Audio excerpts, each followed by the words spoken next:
அறநிலையத்துறை இருக்கக்கூடாது அப்படின்றத குறித்து ஐனார் நாகேந்திரன் இந்து முன்னணியினுடைய கூட்டத்தில் தான் பேசியிருக்கிறார். அவருக்கு அந்த முழக்கம் கூட வரலை. பின்னாடி இருக்கக்கூடிய பேனரை பார்த்து தான் வாசிக்கிறாரு. நமது கோயில் நாமே பாதுகாப்போம் அப்படின்னு சொல்லிட்டு, நமது கோயிலை நாமே எப்படி பாதுகாக்க போகிறோம் அப்படின்ற கேள்வி இருக்கிறது. முதல்ல 2 வகையான கோயில்கள் இருக்கிறது. கோயில்கள் எல்லாமே அரசு கட்டுப்பாட்டில் இருக்கா? கிடையாது. தனியார் கோயில்கள் நிறைய இருக்கின்றன. அரசு கட்டுப்பாட்டில் வருகின்ற கோயில்கள் எவை? அது மக்களுடைய பொது பணத்தில் கட்டப்பட்ட கோயில்களாகவும் அல்லது பெரிய அளவில் மக்களுடைய பொது பங்கீடு அதிகம் இருக்கக்கூடிய கோயில்களாகவும் தான் அரசுடைய கட்டுப்பாடு அங்கு இருக்கிறது. ரொம்ப பிரதானமாக அதில் வரக்கூடியது எல்லாமே மன்னர் காலத்தில் கட்டப்பட்ட கோயில்கள். அன்றைய அரசு கட்டிய கோயில் இன்றைய அரசாங்கத்தின் கைகளில் இருக்கிறது. அன்றைய அரசு கட்டிய கோவிலை இன்றைக்கு சில தனிநபர்கள் இது ஏன் கோயில் ஏன்ட்ட கொடுத்துருன்னு கேட்பதற்கு என்ன உரிமை இருக்கிறது அப்படின்றது தெரியல.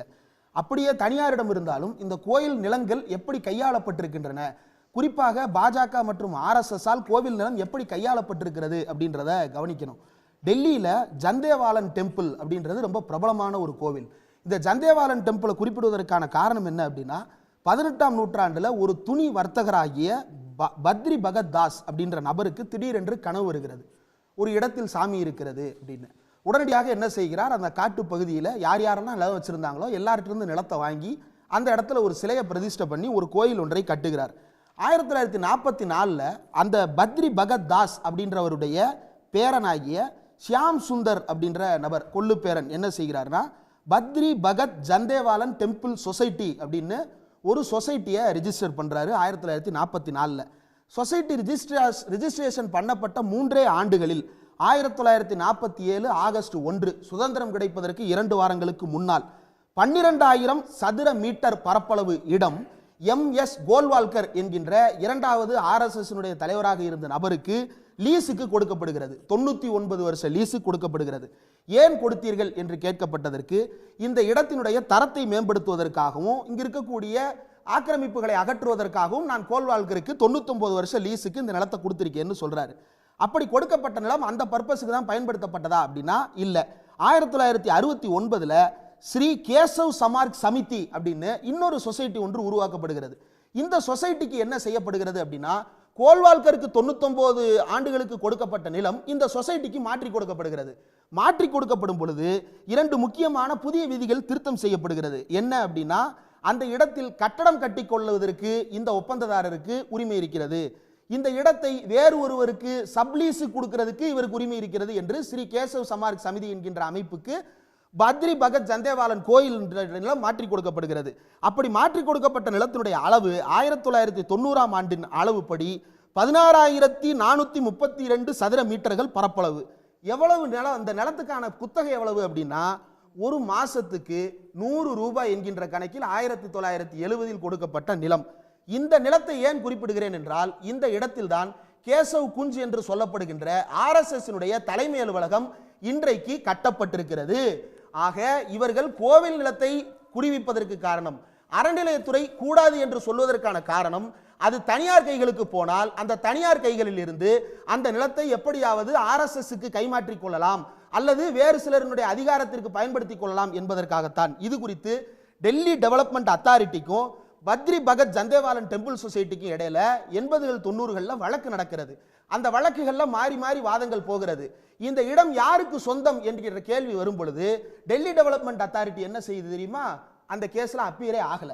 அதனால என்ன ஆகுது அப்படின்னா, இவங்க அப்பீரே ஆகலன்றதுனால நீதிமன்றம் ஒருதலை பட்சமாக இந்த நிலம் இவர்களுக்கே சொந்தம் என்று தீர்ப்பை கொடுக்கிறது. அப்போ நீதித்துறையையும் வளைத்து, பத்ரி பகத் ஜந்தேவாலன் டெம்பிள் சொசைட்டியை வளைத்து, டெல்லி டெவலப்மெண்ட் அத்தாரிட்டி என்று சொல்லப்படக்கூடிய பியூரோக்ரசியை வளைத்து, இப்படி எல்லாவற்றையும் வளைப்பதற்கு அந்த இடம் தனியார் கையில் இருக்க வேண்டும், அந்த கோயில் தனியார் கையில் இருக்க வேண்டும். அப்போதான் அவர்களால் செய்ய முடியும். அதனால் சரி, இதை ஏன் இப்படி சொல்றீங்க, ஆதாரம் இல்லாமல் சொல்லக்கூடாது அப்படின்னு நீங்க கேட்கலாம். அதற்கு ஒரு சமீபத்திய தமிழ்நாட்டில் நடந்த ஒரு உதாரணத்தை சொல்றேன். மதுரை மீனாட்சி சுந்தரேஸ்வரர் கோயிலுக்கு சொந்தமான 1.3 ஏக்கர் நிலம் சென்னை விருகம்பாக்கத்தில் இருக்கக்கூடிய ஆற்காட்டு சாலையில் இடம்பெற்று இருக்கிறது. அந்த நிலத்தினுடைய இன்றைய மதிப்பு சுமார் 100 கோடி ரூபாய். அந்த நிலம் என்ன ஆகிறது அப்படின்னா, இளையராஜா என்பவரிடமிருந்து நயினார் பாலாஜி என்கின்ற நபருக்கு பெயர் மாற்றம் செய்யப்படுகிறது. முதல்ல இளையராஜான்ற நபருக்கு எப்படி போச்சுன்றது தெரியல, இந்த நயினார் பாலாஜிக்கு எப்படி போச்சுன்றதும் தெரியல. இந்த நயினார் பாலாஜி யாரு அப்படின்னா, இன்றைக்கு அறநிலையத்துறையை ஒழித்து கட்டுவோம், கோயில்களை நாமே பராமரிப்போம்னு சொல்கிறார் இல்லையா நயினார் நாகேந்திரன், அவருடைய மகன் தான் இந்த நயினார் பாலாஜி.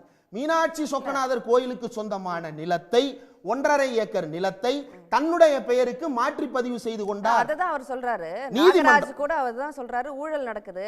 அதை யார் தடுத்து நிறுத்தினா? இந்த அரசு வந்ததற்கு பிறகு அது தடுத்து நிறுத்தப்பட்டிருக்கிறது. 100 கோடி மதிப்புள்ள கோயில் நில விவகாரத்தில் நயினார் நாகேந்திரனின் மகன் செய்த பத்திரப்பதிவை ரத்து செய்திருக்கிறது இந்த அரசு. அப்போ இது அரசு கட்டுப்பாட்டில் இருந்தால்தான் இதை அரசாங்கத்தால் மீட்க முடிகிறது. இது தனியார் கட்டுப்பாட்டில் இருந்திருந்தால் என்ன ஆயிருக்கும் தெரியுமா? நயினார் நாகேந்திரன் மகன் கோர்ட்டுக்கு போயிருப்பாரு. RSS கார அதிகாரி ஒருவரை வைத்துக் கொண்டு கோர்ட்ல வந்து இந்த இடம் இவருக்கு தான் சொந்தம்னு சாட்சி சொல்ல வைப்பாங்க. அந்த இடத்தை RSSக்கு பெயர் மாற்றி கொடுப்பார். இதுதான் நடக்கும். இது அரசு வெளியேறணும்னு சொல்றதுக்கு காரணமே நயினார் நாகேந்திரன் போன்ற நயினார் நாகேந்திரனின் மகன் நயினார் பாலாஜி போன்ற ஊழல் பேர்வழிகள் கோயில் நிலங்களை கொள்ளையடிப்பதற்காகவும் கொள்ளையடித்த நிலத்தை RSSக்கும் பார்ப்பனர்களுக்கும் கைமாற்றி கொடுப்பதற்காகவும் தான் அறநிலையத்துறை ஒழிக்க வேண்டும் என்று தீவிரமாக தொடர்ந்து பேசுகிறார்கள். இது இல்லை என்று நயினார் பாலாஜி அந்த நிலப்பதிவு செய்யவில்லை என்று மறுக்கட்டும். பாஜக மறுக்கட்டும். நயினார் பாலாஜி எப்படி ஆட்டைய போட்டார்? அவர் அரசாங்கத்தில் இருந்தாரா? அதிமுக அரசாங்கம் இருந்த காரணத்தால் அந்த அரசை பயன்படுத்தி தனக்கு வளைத்துக் கொண்டார். திமுக திருடி கொண்டதாக சாட்சி சொல்ல முடியல. ஆனா பாஜக திருடி இருக்கிறது என்பதற்கு சாட்சி இருக்கிறது. இந்த சாட்சிக்கு இவங்க மறுப்பு சொல்லட்டும். அதற்கு பிறகு அறநிலையத்துறை என்ன செய்யலாம்ன்றதை பேசுவோம். இல்ல இப்போ இந்த இந்து சமய அறநிலையத்துறை வேணாம் அப்ப வக்ஃப் திருத்தமும் கொண்டு வராங்க. சொன்ன காரணங்கள் வந்து இப்ப இது ஒரு ஆர்கனைஸ்டா இருக்கணும், அது வந்து தனியார் வந்து ஆக்கிரமிச்சிருக்காங்க அப்படின்னு. இப்ப அதோட பார்வை தான் இதன் மூலம் செலுத்தப்படுதா? இல்ல, அவங்க ஆட்சிக்கு வர்ற வரைக்கும் அது வெளியே இருக்கணும். ஆட்சிக்கு வந்துட்டாங்க அப்படின்னா இவங்க ஏன் வந்து இஸ்லாமியர் நிலத்தையும் ஏன் வந்து கிறிஸ்தவர்கள் நிலத்தையும், அதாவது சர்ச்சுகளா இருக்கட்டும் அல்லது மசூதிகளா இருக்கட்டும், ஏன் குறிவைத்துக் கொண்டே இருக்கிறார்கள் அப்படின்னா அந்த நிலமும் இவர்களுடைய கண்ணை உறுத்துகிறது. மாற்று மத வழிபாடு இருக்கவே கூடாது, அந்த நிலத்தை என்ன செய்ய போகிறோம் என்பதெல்லாம் இவர்களுக்கு ஒரு அரிப்பாக இருந்து கொண்டே இருக்கிறது. தொடர்ந்து அந்த நிலத்தை திருடி திருடி திருடி திருடி பழக்கப்பட்டவர்கள் நிலத்தை திருடுவதற்காக வக்ஃபு மசோதா என்ற ஒரு மசோதாவை கொண்டு வந்திருக்கிறார்கள். நீங்களே கேட்டது போல வக்ஃபு மசோதாவை கொண்டு வந்து முஸ்லிம் சொத்துக்களை எல்லாம் ஒன்றிய அரசு நேரடியாக கண்காணிக்கும்னு சொல்லுகின்ற இதே பாஜக கோயில்ல இருக்கக்கூடிய நிலங்களை எல்லாம் தனித்தனியாக பயன்படுத்துவாங்க. அந்த ட்ரஸ்ட் அதை பாத்துக்கிடுவாங்க. ட்ரஸ்ட் அதை எப்படி பாத்துக்கிட்டாங்கன்ற லட்சணத்தை தான் 2000 வருஷ வரலாறு நம்ம பார்த்திருக்கோமே. அப்படி தனியார் கையில் அந்த கோயில்கள் இருந்தபோது அந்த கோயிலுக்குள் பஞ்சமன் சூத்திரன் நுழைய அனுமதி இல்லை என்று தடுத்து நிறுத்தியது அரசு, தனியாரும் கூட்டு வைத்து தானே. அதிலிருந்து மீண்டும் ஜனநாயக அரசு அமைந்ததற்கு பிறகுதான் அனைவருக்குமான அனுமதி கிடைக்கிறது, அனைவரும் அர்ச்சகராவதற்கான அனுமதி கிடைக்கிறது. நான் ஒன்னே ஒன்னு கேட்கிறேன், ட்ரஸ்ட் கையில கொடுத்து விட்டால் கருவறைக்குள் நுழைந்து தொட்டு கும்பிட அந்த ட்ரஸ்ட் அனுமதிக்குமா? அல்லது அந்த கோயிலுக்குள்ள அத்தனை பேரும் கருவறையில போய் பூஜை பண்ண அனுமதிக்குமா? ஏன் அனுமதிக்காது? சரி, நாகராஜ் குறுக்கிட விரும்புனீங்க. திரு நாகராஜ். இல்ல, மொத்தம் அறநிலையத்துறையுடைய ரெண்டு கேள்விக்கு நான் பதில் சொல்லிடுறேன். அவர் கேட்டுறேன், அவர் பதில் சொல்லிட்டோம். மொத்தம் 5,20,000 ஏக்கர் கணக்கெடுத்ததுல அறநிலையத்துறை சொத்துல 2 லட்சம் ஏக்கர் காணவில்லை. இந்த 2 லட்சம் ஏக்கர் காணவில்லைங்கிறதுல 1.5 லட்சம் ஏக்கர், ஒரு 1.5 ஏக்கர் சொன்னாரு நயினார் பாலாஜின்னு சொல்லி சொன்னாரு. மிச்சம் 2 லட்சத்துக்கும் நீங்க கொடுங்களே. அதுல எத்தனை திமுக எடுத்திருக்கிறாங்க, எத்தனை உங்க திராவிடர் கழகம் எடுத்திருக்குன்னு அதையும் கணக்கு கொடுங்களே பார்க்கலாம். அந்த கணக்கை நீங்க சொல்ல மாட்டீங்க. சௌரியமா 1.5 ஏக்கர்னு சொல்றீங்க. அது என்ன உண்மைன்னு தெரியல, போனா தான் தெரியும். ரெண்டாவது நீங்க சொல்றீங்க கருவறைக்குள்ள போக முடியுமா? அதாவது மீட்கப்பட்ட திருக்கோயில் சொத்துக்கள் என்று தமிழ்நாடு அறநிலையத்துறை அமைச்சர் மாண்புமிகு சேகர் பாபு அவர்கள் புத்தகம் போட்டு கோயில் கோயிலாக விற்பனை செய்கிறார். நீங்க தான் பக்திமானாச்சே, கபாலீஸ்வரர் கோயிலுக்கு போங்க, அங்க அறநிலையத்துறை வளாகம் இருக்கு, புத்தகத்தை வாங்குங்க, படிங்க, எவ்வளவு நிலம் மீட்கப்பட்டிருக்குன்னு தெரிஞ்சுங்க. ஒவ்வொரு மாதமும் ஜனவரி மாதத்தில் மட்டும் 7,400 ஏக்கர் அறநிலையத்துறைக்கு சொந்தமான நிலம் மீட்கப்பட்டிருக்கிறது. இப்படி மாதம் ஆயிரக்கணக்கான கோடி ரூபாய் குறித்து தினசரி செய்திகளில் வந்து கொண்டிருக்கிறது. நிலத்தை அபகரித்து மோசடி பத்திரப்பதிவு செய்து அதை வைத்து RSSக்கு இடமாற்றம் செய்து RSS இன்னைக்கு இடம் கட்டியிருக்க அந்த இடம் யார் இடம்? RSS டெல்லி அலுவலகத்துல கட்டியிருக்க அந்த இடம் யார் இடம்? கோயில் இடம். கோயில் இடத்துல RSSக்கு என்ன வேலை?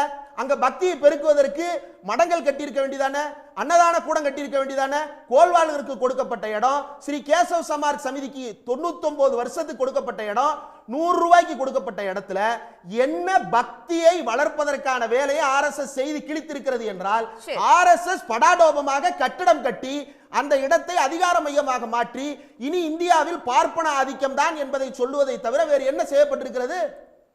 ஓகே. உடனுக்குடன் செய்திகளை தெரிந்து கொள்ள சன் நியூஸ் பெல் ஐகானை கிளிக் பண்ணுங்க.